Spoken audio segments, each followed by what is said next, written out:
Olá, excelente tarde para você. Seja muito bem-vindo e bem-vindo à sua consulta com hora marcada. Consulta ao Doutor está no ar, mais uma semana começando.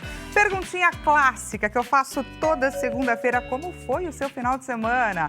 Aproveitou mais para descansar ou acabou ali se cansando, colocou a casa em ordem, resolveu problemas, interagiu com a família? É muito importante que a gente pare para avaliar como que a gente está nesse início de semana. Afinal de contas, o autoconhecimento é essencial. Por isso que nós estamos começando a semana com o quadro A Saúde Mental em Foco.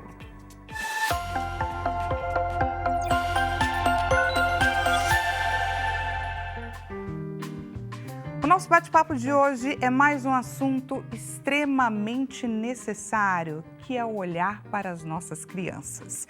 Hoje a gente vai falar sobre o bullying, gente, que ainda nesses dias, apesar de tanta informação, de tanta divulgação, de tanto compartilhamento de notícias, a gente ainda cisma em tratar o bullying como uma brincadeira. A grande questão, gente, é que a gente está lidando com um tipo de violência que esse tipo de violência, ele se torna ainda mais forte no silêncio e causa marcas profundas, apesar da gente achar que, não, gente, é só uma brincadeirinha. Por isso, hoje a gente traz um olhar diferenciado para a gente falar não só com relação às vítimas, de que forma que elas são afetadas, quanto o que passa na cabeça do agressor, né? Por que uma criança, um adolescente pratica o bullying e, mais ainda, a importância e a responsabilidade de quem está ali como testemunha, assistindo.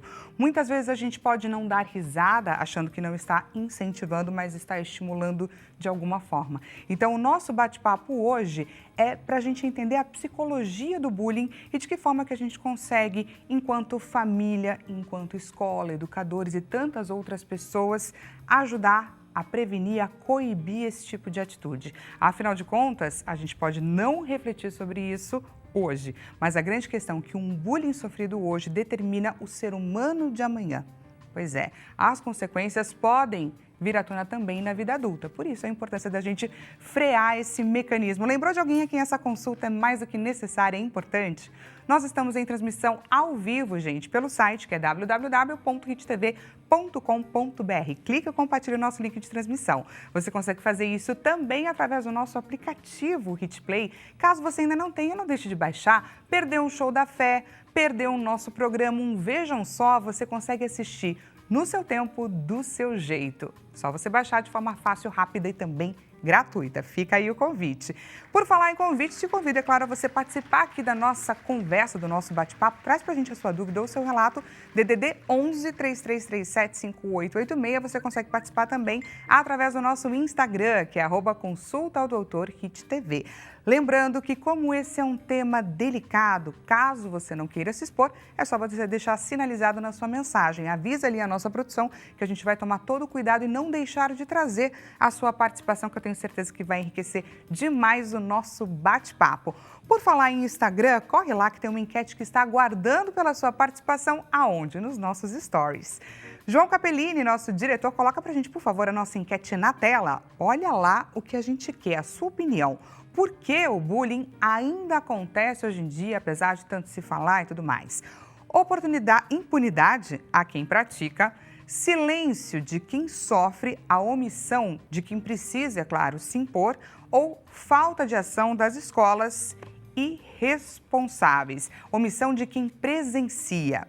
Então, clica lá na alternativa que você considera de fato a alternativa que diz respeito a por que ainda acontece até hoje, que a gente vai debater sobre esse ponto do bate-papo mais lá no final. Deixa eu te apresentar quem são as doutoras que estão aqui com a gente, já prontas para compartilhar com a gente todo o conhecimento e trazer, é claro, orientação para a gente, esclarecimento. Na tela. Começando pela Fernanda King, gente. Ela é neuropedagoga especialista em educação infantil. Atua há 11 anos na área, escolhida por acreditar em seu poder transformador, já que sua própria trajetória foi impactada pela educação pública. Destaca-se por unir gestão, visão internacional e vivência no cotidiano escolar. Enfrenta o desafio diário de equilibrar inovação e essência, defendendo uma educação que avance com a tecnologia sem perder o vínculo à presença o afeto e a qualidade nas relações. Olha que importante. E agora a gente vai conhecer um pouquinho sobre a Karen Nascimento. Ela é psicóloga especialista em crianças e adolescentes. Atua na área há 8 anos, motivada por uma experiência pessoal com a psicologia após uma crise de ansiedade no vestibular, quando foi acolhida por uma profissional. Utiliza ferramentas criativas para tornar o atendimento mais leve e eficaz, especialmente com adolescentes, público com o qual busca fortalecer o vínculo e o engajamento nas sessões. Doutora, sejam muito bem-vindas. Obrigada. Prazer estar aqui essa tarde, assim, pra gente falar desse assunto tão necessário, né? Tudo que você falou aí, eu já tô aqui assim, ó, só concordando com a cabecinha. Só concordando, vendo a hora de poder pontuar ali os pontos chaves, é claro, pra gente aprender nessa tarde. Mas eu gostaria de começar o nosso bate-papo pela ficha de vocês, que as duas, né, trazem no relato a importância da educação. E a educação, gente, é uma ferramenta muito chave, né, quando a gente pensa no desenvolvimento, na construção de um ser humano. Então, eu vou começar com você, doutora. Traz pra gente esse relato pessoal da importância da educação, principalmente a educação pública, na sua formação. Olha, eu vejo muitas vidas mudarem através da educação. A minha foi uma delas, né? A gente estava conversando aqui, bastidores, eu tive uma infância não muito fácil, né? Uma infância num contexto ali de pobreza, né? Não nasci em família rica, não nasci em berço de ouro, foi uma infância difícil financeiramente falando, uma mãe que sofreu bastante por ser dependente financeira e psicologicamente de um pai, e eu queria muito trabalhar. E eu descobri que eu tendo uma formação técnica, um ensino técnico, eu poderia trabalhar cedo. Esse era meu pensamento, assim, já criança, falando, não, eu não quero ser dependente financeiramente de ninguém. E aí eu cursei a Escola Técnica Federal no Rio de Janeiro, acho que dá para perceber que eu sou carioca, né? Apesar de quase 20 anos morando em São Paulo, o sotaque ficou em mim. Frequentei faculdade pública também, a UFRJ, e a vida foi me levando por vários caminhos até que eu caí. Há 11 anos estou na área da educação, mas antes disso trabalhei com vendas, que também é uma grande escola. Foi isso que me trouxe para São Paulo, na verdade. Mas a maternidade me fez, né, entrar aí na área da educação de cabeça, e nela estou, assim, vendo muitas outras vidas serem transformadas. Eu atendo muito hoje o serviço público através das palestras, faço 99% aí para educação pública e tenho muito orgulho em poder, acho que ajudar, colaborar, é uma palavra mais adequada, colaborar um pouco com essa transformação na vida das pessoas que só a educação de qualidade pode proporcionar. Que só a educação de qualidade pode proporcionar. E, Karen, você teve um momento muito decisivo, né? Onde a educação era uma porta que estava ali pronta para ser alcançada, que poderia, de fato, ressignificar a sua vida, como deve ter ressignificado, mas você teve uma questão de saúde mental que quase te impossibilitou. Exatamente, Dani. Foi muito complicado esse período, né? É porque a gente é muito novo e tem que escolher uma profissão. Muita responsabilidade. Muita responsabilidade de imediato, assim que a gente sai da escola, né? Eu sou bem a favor, na verdade, do adolescente ter um tempinho antes de entrar na faculdade. Ou vai trabalhar, ou fazer um curso técnico, vai viajar, vai se descobrir. Porque é muita responsabilidade. E comigo foi exatamente isso. Minha mãe queria que eu fizesse medicina. Eu sou zero para essa área, então eu fiquei muito como suprir as necessidades e os desejos da minha mãe e também fazer alguma coisa que eu gosto. Foi assim que eu caí na psicologia, porque foi um intermédio entre as duas coisas. Eu preciso me entender, me autoconhecer e aí conseguir traçar o meu caminho. Traçar o meu caminho, porque eu ficava muito nervosa, tanto para suprir as necessidades da minha mãe, como para fazer o próprio vestibular, né? Porque apesar da escola dar toda a base, às vezes, a gente fica muito, né? Muito pressionado, porque tem que passar no vestibular, tem que ser na primeira fase, tem que ser de imediato. Com certeza, a Fernanda passou por isso para entrar na UFRJ, né? Tem que passar, Exatamente. Tem que estudar, tem que ser. Então, foi esses dois momentos ali que bateu a minha ansiedade. Da cobrança familiar, existe a autocobrança. A autocobrança de ter que passar. E não dá nem para mensurar qual é mais pesada, né? A psicologia hoje em dia não tem jeito, né? Do jeito que a sociedade está adoecida, é uma necessidade. A gente não deveria procurar um psicólogo, um psiquiatra. Psiquiatra talvez sim, mas o psicólogo a gente deveria procurar, né? Em qualquer momento. Mas as pessoas têm uma questão de só procurar quando precisam muito, quando já estão muito adoecidas. E, infelizmente, hoje, não vai faltar oportunidade para os psicólogos. Eu falo né? que eu não vou ficar desempregada tão rápido. Não, porque a coisa está, assim, assustadora. As pessoas estão doentes. E muitas, inclusive, negam isso, né? Só procuram realmente ali quando já estão numa depressão que mais a água avançada. Tá aqui, ó. Quando já interferiu em diversas áreas da vida. Ainda existe um preconceito muito grande quanto à saúde mental, infelizmente, né? Infelizmente, é por isso que o nosso bate-papo aqui a cada segunda-feira traz, para quem está nos assistindo, essa questão de se observar, se autoavaliar, se entender, se conhecer e a partir de então você ter as ferramentas para conseguir lidar, porque as dificuldades todos nós iremos enfrentar e a gente sempre pensa, não, eu vou procurar um profissional que vai me dar um remédio, eu vou ficar dependente. Não é sobre isso. Cuidar da saúde mental é sobre se fortalecer e ter a ferramenta para conseguir se ajudar e se conduzir, porque as adversidades não vão deixar de acontecer, infelizmente. E entrando aqui no nosso assunto, falar sobre bullying, gente, que é uma questão que ainda é entendida como uma brincadeira. Quando que essa brincadeira deixa de ser uma brincadeira e se torna ofensiva e aí ganha o nome de bullying, doutora? O limite é o limite do outro, não é o meu. Eu posso achar que é só uma brincadeira, mas se fere o outro, deixou de ser brincadeira. E aí, como eu vou saber qual é o limite do outro? É difícil, né? Especialmente para crianças e adolescentes. Às vezes eles acham que estão arrasando, porque muitas vezes a pessoa que pratica o bullying, ela quer se autoafirmar. Muitas vezes ela sofreu isso na infância ou dentro de casa e está reproduzindo. A maioria das vezes existe um lar ali desestruturado e essa criança ela precisa se validar em algum lugar, muitas vezes é na escola. Não é uma regra, mas via de regra, a maioria das vezes acontece dessa maneira. E a criança acha que está arrasando, ou o adolescente acha que está sendo maioral porque está inferiorizando alguém. Então, é uma situação muito complexa. Aquela sua enquete lá é difícil de votar, viu? É difícil. Eu ia escolher todas. Todas as anteriores. Vamos colocar a letra E. Faltou essa última alternativa, né? Porque todos os envolvidos precisam repensar os seus conceitos, isso é um fato. Mas talvez também reforçar ali a saúde mental de quem sofre para que consiga combater um pouco mais. A gente hoje tem um combo muito explosivo, né? Que é o uso de tela sem limite. A gente tem o ECA Digital, que saiu aí na semana passada, que talvez comece a mexer um pouco com essas estruturas. O ECA foi um marco, assim, na história do Brasil. E ele é muito respeitado por certas esferas, vamos dizer assim. O Estatuto para as Crianças e Adolescentes. Isso, exato. Mas eu espero que o ECA Digital também venha para melhorar essas questões. Ele está muito recente ainda, vamos ver os impactos a curto, médio e longo prazo. Mas a gente tem uso de tela, a gente tem famílias extremamente permissivas, extremamente ausentes. Então, por isso que os casos estão explodindo. Exatamente. E ele é uma ação intencional. Intencional, exatamente. Como vou pegar a frase continuar o pensamento da Fernanda aqui, quando o agressor ele comete esse crime, vamos colocar como um crime, porque sim, pode ser enquadrado, pode tal ser, qual, né? O bullying, essa brincadeira, o bullying, né? É para inferiorizar o outro, né? É para se tornar maior, é para pegar aquela coisa que sabe que o outro vai ficar magoado, é ali que o agressor age. E sim, é intencional, porque ele sabe exatamente a fragilidade do outro, onde agir, por que agir, porque eu quero ser mais poderoso. É uma forma de poder, é uma forma de manipulação, uma forma de se sentir maior, né? Então, assim, o agressor, ele sabe o que ele está fazendo. Não essa brincadeira tem um fundinho de verdade.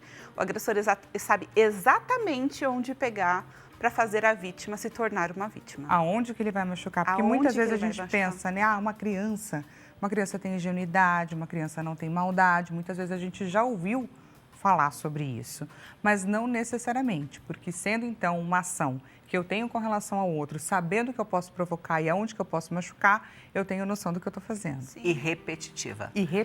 Uma das características principais para você, né, concretizar e conceituar que é bullying é a repetição. Porque eu posso brigar com você aqui de forma pontual, amanhã pedimos desculpa uma a outra e seguimos a vida. Então foi uma briga, né? Isso não caracteriza bullying se foi uma coisa pontual. Não sei que assim, a gente se agrediu fisicamente, foi, né, uma coisa de grandes proporções, mas o bullying dos pilares dele ali é o caráter repetitivo. Então, é aquela criança que todo dia vai para a escola e todo dia ela é humilhada, todo dia ela ouve uma gracinha, e que muitas vezes a gente acha que para na adolescência e isso muda de nome na vida adulta e chama assédio. Exatamente. Olha isso, gente. Olha a importância dessa reflexão. Existe, inclusive, no ambiente de trabalho, né? Eu nunca tinha parado para refletir na relação entre o bullying e o assédio. É muito parecida. A raiz é muito parecida. É uma pessoa que quer se impor ali à outra, quer parecer melhor do que a outra. É muito similar. Quer se sentir superior. Olha que importante essa reflexão, gente. E hoje em dia ainda é pior, vocês já chegaram a passar por perto, mas nós temos o bullying e o cyberbullying, né? E no cyberbullying, a grande questão é que o ambiente digital permite que aquele registro, que aquela brincadeira seja perpetuada por muito e muito tempo, apesar da gente ter agora, claro, o ECA digital e tudo mais, e delegacias específicas, ainda assim ele torna uma medida um pouco mais difícil em termos de vou acabar com isso. É porque no cyberbullying ninguém tem cara, Dani. Exatamente. Ninguém tem rosto, ninguém tem nome, ninguém tem CPF, endereço. Claro, a gente sabe que tem, mas quando a pessoa está no ambiente digital, ali vira uma terra sem lei. Eu posso fazer tudo porque ninguém sabe quem eu sou. Por isso até que tem muitos perfis que não tem o nome da pessoa, que tem um anime muitas vezes e código, né? Porque as pessoas ficam poderosas, elas se acham muito poderosas no meio digital. Então, já que ninguém vai me achar, já que ninguém, diferente da escola, que a gente sabe o pai, a mãe, a gente consegue orientar, na internet não. Então as pessoas se tornam, entre aspas, muito mais poderosas. As pessoas se acham muito mais poderosas na internet por causa disso, porque é essa máscara que a internet coloca, essa pseudo-segurança de que ninguém vai me achar e ali eu posso falar e fazer qualquer coisa. E sim, e a probabilidade de uma coisa que está na rede, a gente sabe que nunca mais é apagada. Mesmo que o post seja apagado, alguém tirou um print. É eterno. Exato. Alguém tirou um print, alguém gravou a tela, alguém fez alguma coisa e isso está em algum lugar. E hoje a gente sabe também que as grandes empresas, nada está apagado, né? Estão numa nuvem, está apagado para nós, meros mortais, mas para eles não está. Mas é rastreável. O que a gente também precisa acabar é com essa sensação de impunidade. Exatamente. A pena para o cyberbullying é maior do que para o bullying. Agora, precisa ser denunciado. Então, a família de quem sofreu o bullying precisa sim ir à delegacia, precisa denunciar para que vá atrás, porque se for atrás, vai rastrear, vai achar. Então, não tenham medo de fazer denúncia nos canais corretos. Vá ao Ministério Público. Se o seu filho realmente foi vítima de um bullying pesado, corra atrás, faça denúncia. Hoje em dia, as escolas estão expulsando, e tem que expulsar mesmo as pessoas que fazem isso. E a pena, ela pode, inclusive, ir para os responsáveis. Então, por exemplo, se a pessoa tem que fazer um tratamento psicológico para o resto da vida, a família do agressor pode ter que pagar. Sim. Se condenada. Isso é uma das, tá? Pode ter reclusão desse menor de idade. Então, assim, não é que é impune e passa batido. Precisa ser denunciado e o Poder Judiciário precisa punir, com rigor da lei, essa pessoa que pratica.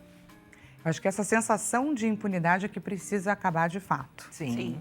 E aí a gente tem todos esses caminhos. Vale para tudo no Brasil, né? Que vale inclusive para o bullying. Exatamente. É que ainda bem que a internet mostra o outro lado também. Recentemente teve alguns adolescentes daquele grande colégio aqui de São Paulo que foram expulsos por fazer uma brincadeira de extremo mau gosto com uma amiga, né? Porque colocaram ela nua. Com IA. Com IA. Né? Fizeram várias fotos dela e espalharam. Com inteligência artificial. Divulgaram essas fotos e ainda bem que foram atrás e existiu, a gente viu o peso da lei ali ser exercido. Exato, mas teve também uma pressão social. Uma grande repercussão, todas as mídias ali trabalhando, batalhando. A internet não é de todo mar, nessas horas, quando as pessoas se juntam para cobrar, né, das autoridades providências mais severas, muitas vezes essa pressão popular ela ajuda. Sim, exatamente. Foi o que aconteceu no caso do cachorro-orelha, dessa escola, daquela universidade que os alunos, né, fizeram aquela No caso de racismo agressão. Daquela menina Samara Filippo, não é? Samara Filippo, que ela teve uma filha que sofreu racismo numa escola caríssima de São Paulo, também foi pressão popular para que acontecesse alguma coisa ali, porque ela é famosa, né? Então a coisa se espalhou mais rápido. Então tem esse lado também que dá para tirar um bom proveito das redes. Perfeito. Vamos para a primeira participação da nossa audiência na tela. Então vamos lá, quem participa agora é a Luciana de João Pessoa, Paraíba. Luciana, seja muito bem-vinda, boa tarde para você também. O tema de hoje é muito importante e necessário, não é verdade, Luciana? Passei por uma situação difícil com a minha filha de 7, que sofreu bullying a ponto de não querer mais ir à escola. Precisei procurar ajuda psicológica, o que foi fundamental para apoiá-la. Só entende a gravidade quem já passou por isso. Parabéns pelos esclarecimentos. E a força de uma mãe, não é verdade? Para fazer exatamente isso. Como que eu posso, como que eu identifico, como que eu ajudo minha filha, que foi o caso da Luciana? Com certeza, primeira coisa que a relação dela com a filha dela deve ser ótima. Porque para a criança ter a coragem de falar com os responsáveis, ela precisa ter uma excelente relação com esse responsável. Então, com certeza, ela sabe porque a filha contou. Então, a gente também tem que fortalecer essa questão dentro de casa, a comunicação entre os pais com os filhos, né? Fortalecer esse vínculo para que a criança veja nos pais um apoio. Porque senão a criança para de falar. Senão a criança para de falar. A gente vem, graças a Deus, evoluindo. Eu lembro que quando eu comecei a pensar em namoradinho, eu ia falar com a minha mãe e ela tinha um bloqueio tão grande em relação a isso que ela não me deixava falar. O que eu fiz? Eu parei de falar. Então, quando a criança ela começa... Você se fechou. Eu me fechei. A criança ela começa a se comunicar com você e a contar, por mais que ela esteja errada, que às vezes a criança começa a contar até de uma besteira que ela fez, na inocência dela. Se você vem e corta o assunto, ela não conta mais. Ela vai contar se ela leva, às vezes, uma palmada. Tem gente que ainda bate em filho. E aí, essa criança não conta nunca mais. Eu vou contar para apanhar? E ela para de contar tudo. Porque a criança não tem esse filtro. Meu filho adolescente não sai do quarto. E aí, dentro desse quarto, com a internet hoje em dia, eles estão fazendo besteiras inimagináveis. Aí ele tem acesso ao mundo e encontra uma pessoa que esteja mais disponível, que escute, converse. Normalmente, os abusadores começam sendo maravilhosos.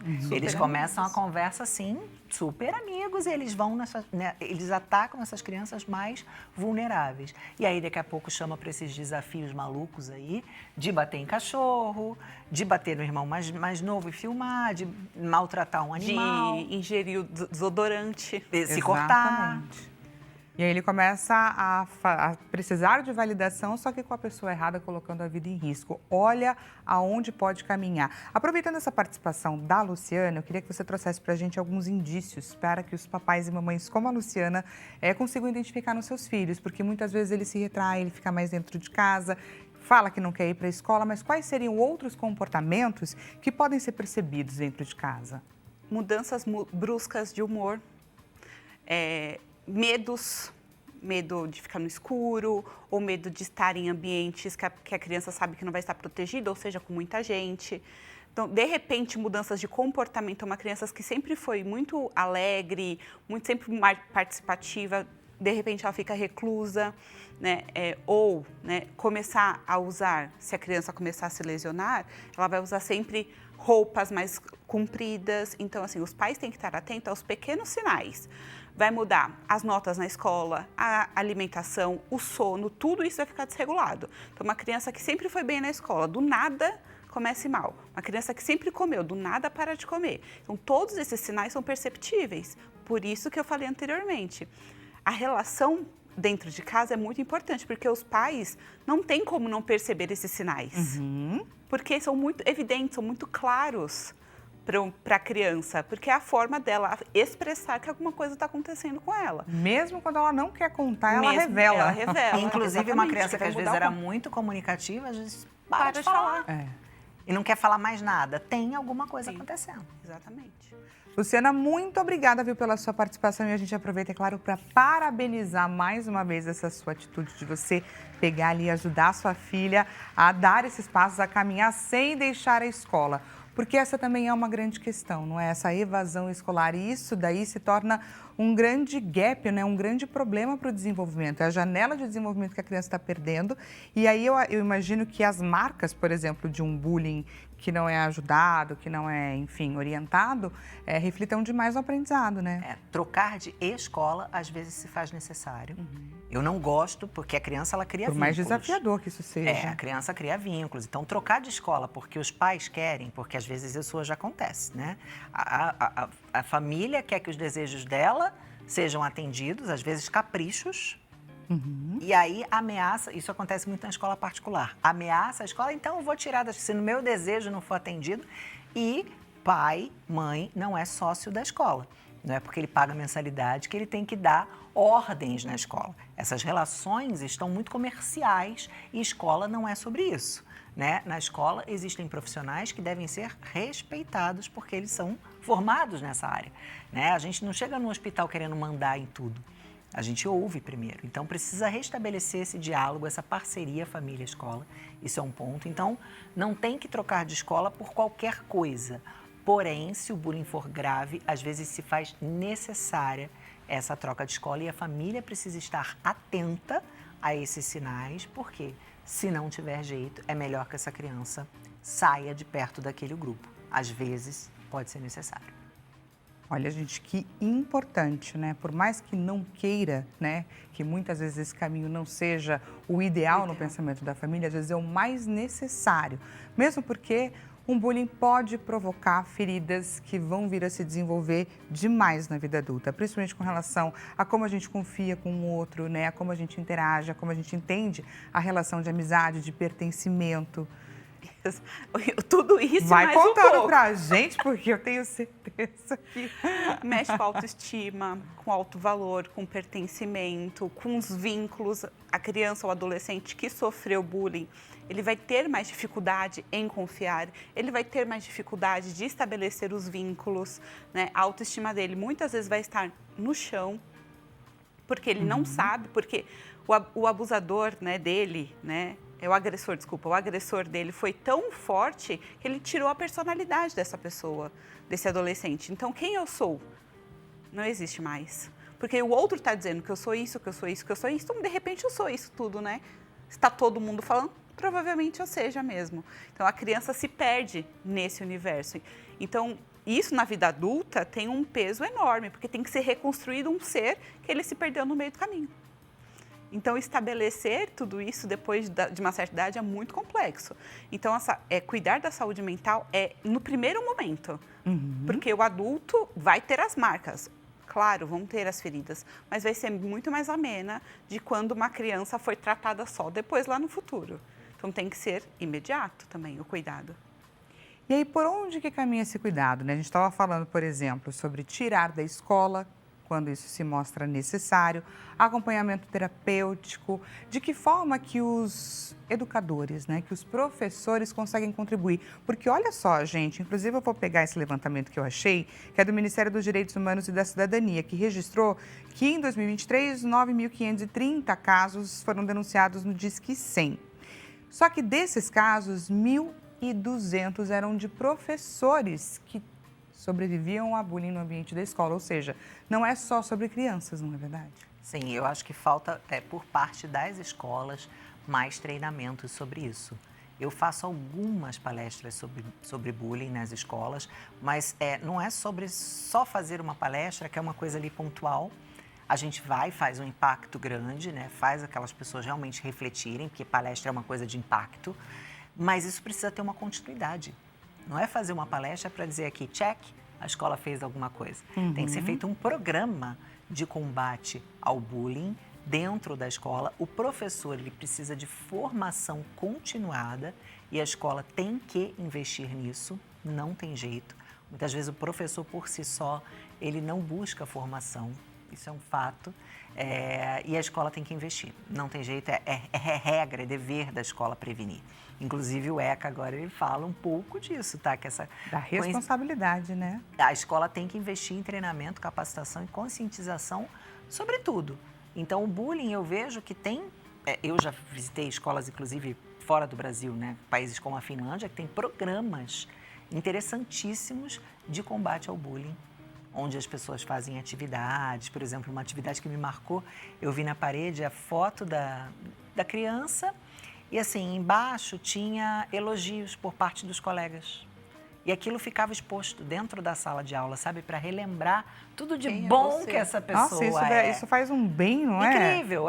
Estou dando um exemplo concreto, que eu acho que é legal as pessoas visualizarem. Que é de fácil visualização. Isso. Então, coloca a foto de todos os alunos da turma e embaixo algumas linhas para que todo mundo escreva uma coisa positiva sobre ela. Porque muitas vezes a gente só escuta coisa negativa, né? Exato. Mas isso pode, pegando um ótimo exemplo, pode ser feito em casa. Sim. Para estabelecer o vínculo, por que não ter fotinhos da criança e do adolescente e os pais? Sim. Olha que ideia Também. bacana. Pode ser levado para dentro de casa isso, para Porque estabelecer aí a criança se reconhece e os colegas também reconhecem aquela criança por aquele valor, né? Sim. Olha que bacana, que lindo. Pessoal, tá gostando do nosso bate-papo? Consulta o doutor, vai para um rápido intervalo, eu já estou te esperando.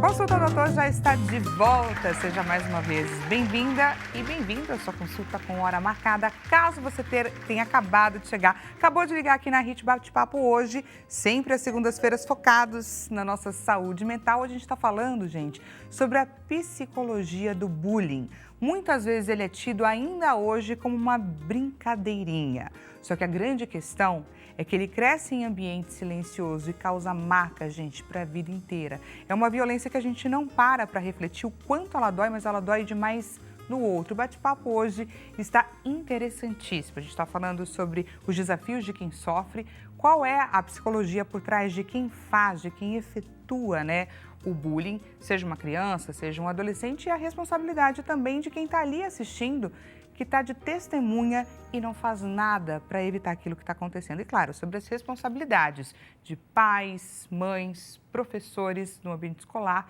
e tudo mais. Lembra de alguém a quem essa nossa consulta é importante e necessária?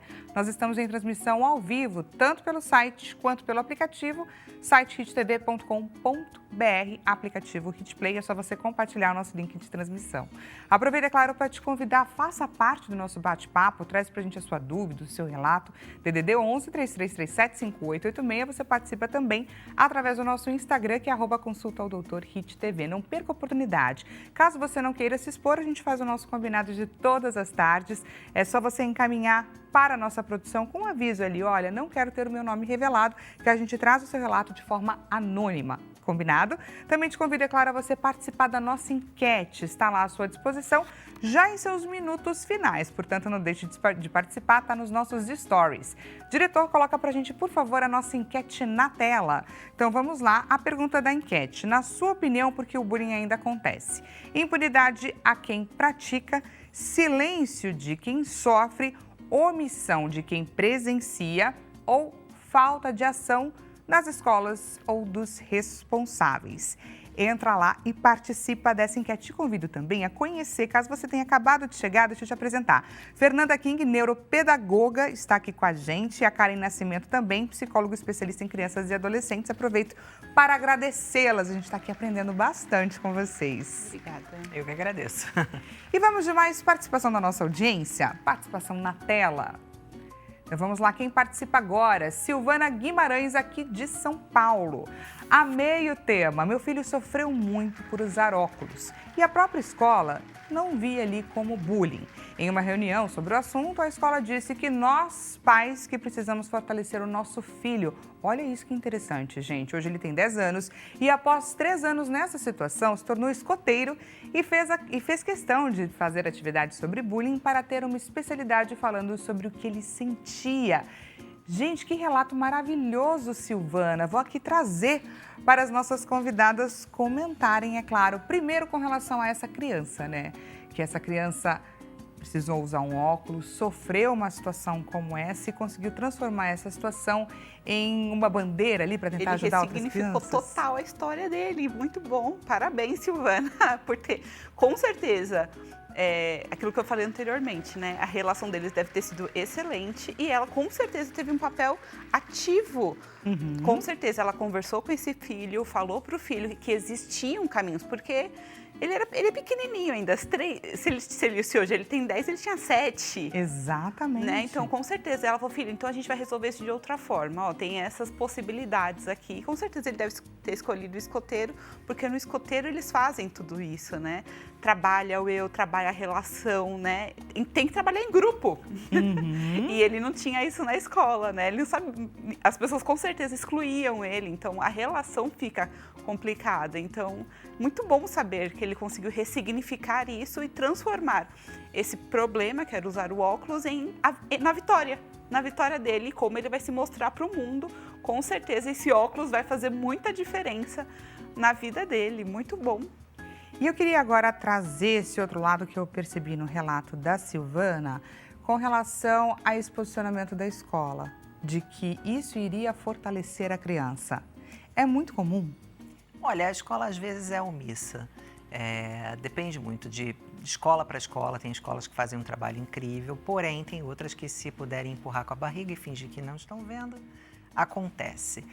Nesse caso, né, específico, a escola poderia intervir, sim, fazer conscientizações com os professores, com aquela turma, aproveitar para fazer com todas as outras turmas. Isso aí nunca é demais por parte da escola. O menino acabou fazendo do limão uma limonada. Exatamente. Também precisamos que as crianças sejam mais fortes e encarem mais de frente os problemas? Sim, a gente tem uma outra questão, que aí vamos separar aqui, né? O bullying dessa questão aqui de autoestima, de autonomia, que vem sendo enfraquecida ao longo dos anos. Isso é um fato. Tá. Eu tive uma criação na década de 80, aí já um pouco exagerada, né? Eu sou sobrevivente. Aí era o se vira demais, a gente brincava na rua. Por um lado, isso é importante para a infância. Eu sou uma fã de um livro que chama A Geração Ansiosa, de um cientista americano, chama Jonathan Haidt. E ele fala muito sobre o quanto a gente vem retirando das crianças a autonomia. Por exemplo, com quantos anos você saía para comprar um pão na padaria sozinha? Uns 10. Você tem filho? Não. Mas se hoje você tivesse um filho, você liberaria com qual idade? Liberaria com uns 7. 7? Acompanhando, de longe. Não, tô falando ir sozinho. Não. Uns 12. Um pouco mais do que você. Isso vem aumentando. Hoje, se for uma menina, então, a gente como mulher tem medo de morrer. Né? Andar na rua e morrer. Tem outras questões em torno disso. Entende? Com a questão da violência, a gente vem colocando essa autonomia cada vez mais para frente. Então, as crianças, elas têm hoje naturalmente o seu instinto de sobrevivência, o seu espírito de eu quero, eu posso, eu consigo, eu resolvo sozinho. Isso está indo cada vez mais para frente. Isso vem, autonomia e autoestima na infância, elas caminham juntas. Por exemplo, um bebê, que a gente fala tanto que tem que deixar sujar, deixar fazer sozinho. Né? Às vezes a criança está começando a se alimentar, ela tira a colher da mão porque vai sujar. E aí, o que você disse para essa criança nesse momento? Você não é capaz. Me dá aqui a colher que eu vou fazer por você. E isso vem criando gerações. Hoje, a geração Z, quando entra no mercado de trabalho e vai com a mãe para a entrevista de emprego, isso é péssimo. Então, a gente precisa entender também em que contexto isso foi falado para essa família, se é que, né, teve alguma razão dessa escola. Poderia ser nesse sentido. Não deixa de ter razão ali da família, de cobrar postura da escola, de fazer reuniões, de conscientização desse grupo. Porém, também há de se fortalecer, sim, o indivíduo. Não exatamente este menino, esse caso, foi porque a família fez, mas estou falando de todos. Precisa muito, que é a opção B ali da nossa enquete, fortalecer as vítimas para que elas consigam enfrentar um pouco mais. A gente vem enfraquecendo as crianças, esse é o ponto. É muito importante de ser pontuado também esse enfraquecimento da autoestima que não tem a ver com uma vítima do bullying. Bullying continua estando errado. Exatamente. Porém, como a gente faz para fortalecer a vítima? Como a gente faz para ter menos vítimas? É fortalecendo a autoestima das pessoas. E a gente vem fazendo o contrário. A gente vem dando tela, a gente vem poupando de frustração, Que é o pior. a gente vem não dando limite. A mãe tem medo de dizer não. Porque vai magoar, porque eu trabalho demais, eu me culpo. Então, quando eu chego em casa, eu não brigo, eu só digo sim, não pode. Então, a gente vem fazendo um combo ali de coisas erradas com as nossas crianças e adolescentes que culminam numa geração mais ansiosa, mais depressiva do que as anteriores. E mais vulnerável. Muito mais Olha suscetível que importante, até a abusos gente, online, reflexão. como a gente falou no outro bloco. Então, precisa também trabalhar, não só combater o bullying, mas fortalecer a vítima. São coisas que têm que caminhar em paralelo. Maravilha. Queria falar um pouco sobre a responsabilidade de quem assiste, de uma testemunha que acha que está ali só fazendo parte, que não está contribuindo. Não, eu não falei nada. Mas qual é o papel e a responsabilidade desta criança ou deste adulto que está assistindo tudo aquilo acontecer e não se posicionando contra? Ele é um coautor, né? As pessoas precisam ter essa consciência, né? As crianças e os adolescentes precisam entender, né? Mas só que para isso, para eles denunciarem, eles precisam ter um ambiente seguro. Na escola também, ele precisa ser ouvido, ou mesmo se não for na escola, em casa. Mamãe, papai, está acontecendo isso com o fulano, né? Por que muitas vezes essa criança não se posiciona? Pelo próprio medo dela virar a vítima. Então, para eu não ser a vítima, eu vou me omitir. Só que ele também não tem consciência, muitas vezes, que ele está sendo coautor, né, dessa agressão. Então, a criança, ela não vai ter. Por isso que a educação em casa precisa ser tão forte, tão... mostrar para a criança que se você ver alguma coisa de errado, você tem que falar, né? E não ter medo do agressor. Então, assim, mesmo sendo o seu amiguinho da escola, as crianças também têm que entender isso. Não é porque é seu amiguinho que você vai... isso é errado, não faz isso com o nosso amigo... que a pessoa vai deixar de gostar de você, que seu amiguinho vai deixar de gostar de você. Não. Pode ser que sim. Se isso acontecer, significa que ele não era um amigo. Exatamente. A pessoa acha, a tendência do ser humano é achar que ela é neutra. Ela não é neutra. Se ela presencia uma agressão e ela não faz nada, ela escolheu um lado. Ela escolheu o lado do agressor. Porque ela não fez nada. Ah, ali na hora eu fiquei com medo de apanhar também. Beleza. Precisa nessa escola ter um canal de denúncia, nem que seja anônima, preferencialmente até anônima. Isso eu oriento quando eu vou às escolas fazer palestra. Eu pergunto antes da palestra, eu falo, tá, e aqui tem um canal que essas crianças se sintam acolhidas? Porque senão não adianta eu falar isso na palestra e a criança vai falar, ué, mas ela tá falando que tem que denunciar, mas aqui não tem. E nas empresas, tá? Quando eu vou falar nas empresas sobre assédio, eu pergunto para a empresa, ok, mas o funcionário ele não vai ter medo de ser demitido?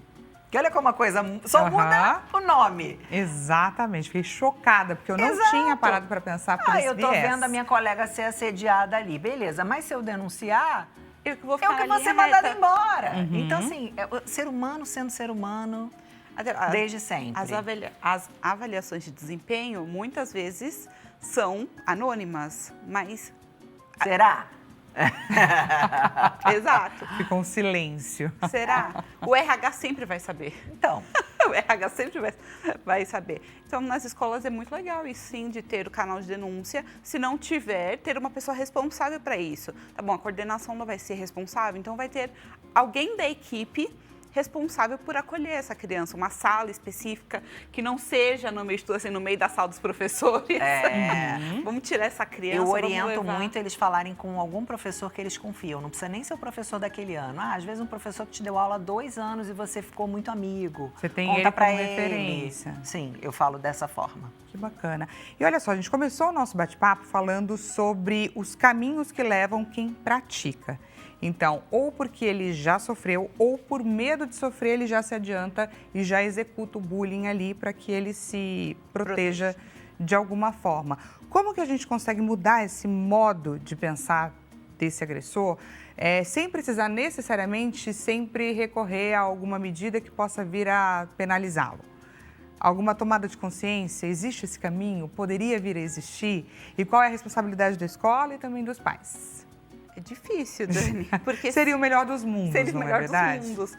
Mas tem uma coisa, né? A gente tem que também trabalhar 2 crianças. Uma criança que já sofreu algum tipo de agressão e está reproduzindo, ou a criança que já é de maldade. Tá. Que já tem isso dentro dela, já tem um transtorno. A gente também tem que saber diferenciar isso, né? A criança que está fazendo por proteção, por defesa, né? Por essas questões, aí é uma educação continuada de responsabilidade, de conscientização, dela e do outro, né? É o que ela está fazendo com ela, porque o agressor também sofre, né? Ele também está se fazendo marcas, né? Então, a escola e a casa trabalhar nele, tanto com ele e ele com o outro. E a parte do transtorno, aí levar no psiquiatra e no psicólogo, que aí realmente não só a escola e os pais não vão ter força o suficiente para trabalhar essa mudança de comportamento no adolescente ou na criança, né? Então, sim, não vai ter a questão, como você falou, de não ser punido, mas precisa entender por que ele está fazendo isso, entender o comportamento dele, né? Mas isso, primeiro, tem que ter um ambiente seguro, porque senão o agressor também não vai falar o porquê que ele está fazendo isso. Né?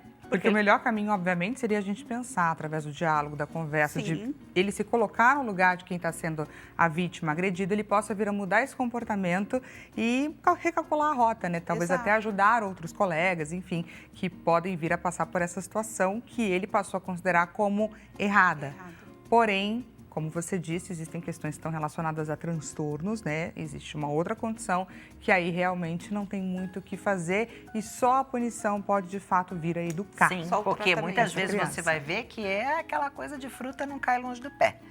Você vê em casos como o do Orelha que a família está tentando acobertar os adolescentes. O que o garoto fez. Então, assim, por que ele faz? Porque em casa... É o que ele tem de exemplo. É o que ele tem de exemplo. É uma família que muitas vezes, desde a infância, foi lá na escola brigar com a professora. O filho fez coisa errada, a escola chamou para conversar e não, errada é a escola, eu estou pagando a mensalidade, vocês têm que fazer o que eu falei também anteriormente, vocês têm que fazer o que eu peço porque eu pago. Então, é uma relação disfuncional desde muito cedo que culmina em um adolescente totalmente sem limite e que acha que não vai dar em nada porque meu papai vai lá na delegacia e vai resolver com o delegado.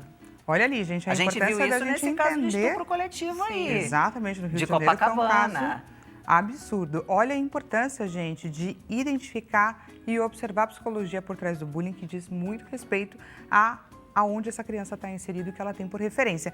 Vamos a mais participação da nossa audiência. Pergunta aqui na tela da Mirelle de Fortaleza, Ceará. Mirelle, seja muito bem-vinda. Boa tarde para você também. O bullying pode influenciar escolhas na vida adulta, como carreira ou relacionamentos? Como mudar isso? E aí, Karen? Sim, porque muitas vezes eles podem continuar o bullying se relacionando com uma pessoa que vai continuar assediando. Então o ciclo só mudou. Então uma pessoa que é vítima do bullying provavelmente vai se relacionar com uma pessoa que faz isso com ela, porque ela já se tornou normal. É aquilo que ela acredita que é o amor, que é a amizade, que é a confiança. É uma pessoa que trata ela da mesma forma como ela era tratada na infância. Então, sim, o ciclo se repete. E vamos juntos, então, conferir o resultado da nossa enquete. Resultado na tela. Na sua opinião, por que o bullying ainda acontece? Essa foi a pergunta que a gente colocou nas nossas redes sociais. A alternativa mais votada, 34%, falta de ação das escolas irresponsáveis. Só que logo na sequência, não muito distante, 33%, impunidade a quem pratica. Lá na sequência, 22%, silêncio de quem sofre, a omissão de quem presencia. No final, doutoras, queria as considerações de vocês com relação ao resultado dessa enquete. Fernanda. Eu acredito muito nessa questão da família, que as pessoas apontaram ali, que estava escola / família. Estávamos conversando exatamente sobre isso, né? Normalmente essa criança, esse adolescente, ele está inserido em uma família que não é presente, que dá maus exemplos. E aí, isso ele vai carregar para a escola, que por sua vez, muitas vezes não investe em trabalho de prevenção, de orientação.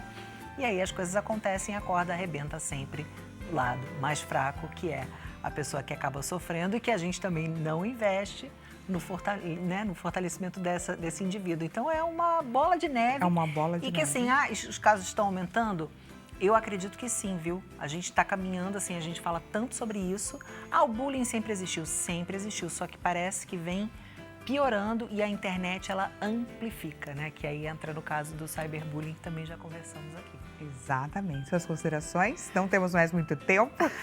Mas é bom saber que as pessoas têm essa consciência. Então, pais que votaram e vocês têm essa consciência que a responsabilidade é de vocês, que realmente coloquem isso em prática, porque se ganhou 34%, então quem votou tem consciência. Exatamente. Porque não é criança e adolescente que está votando.